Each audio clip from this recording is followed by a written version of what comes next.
Iran যুদ্ধে একা হয়ে পড়েছেন সুধীর ভাই ডোনাল্ড ট্রাম্প। যুদ্ধজাহাজ পাঠাবে না দুই মিত্র।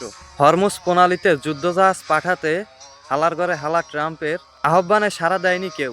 হতাশায় সুধীর ভাই ডোনাল্ড ট্রাম্প, সাড়া দিচ্ছে না শক্তিশালী কোনো দেশও। এবার একটু লাইনে আসি। সুধীর ভাই ডোনাল্ড ট্রাম্প মধ্যপ্রাচ্যে নিজেদের আস্থানা নিজেরা সুরক্ষিত রাখতে পারতেছে না। মধ্যপ্রাচ্য ইরান পুরো জ্বালাই দিছে।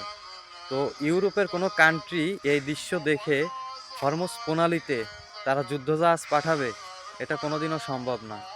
কারণ ইরান একাই 6 থেকে 7 দেশের সাথে লড়াই করতেছে, আর যারে টার্গেট করতেছে তারে গুড়াই দিচ্ছে। বিশেষ করে আমেরিকার মার্কিন বাহিনী এবং ইসরায়েলের গোয়েন্দা সংস্থা যেগুলো আছে সবগুলো উড়াই দিচ্ছে। বিশ্বের শক্তিধর দেশ যেগুলা সবগুলারে উড়াই দিচ্ছে ইরান একা। তো এইখানে ইউরোপের নর্মাল দেশগুলো কখনোই যুদ্ধে অংশগ্রহণ করবে না।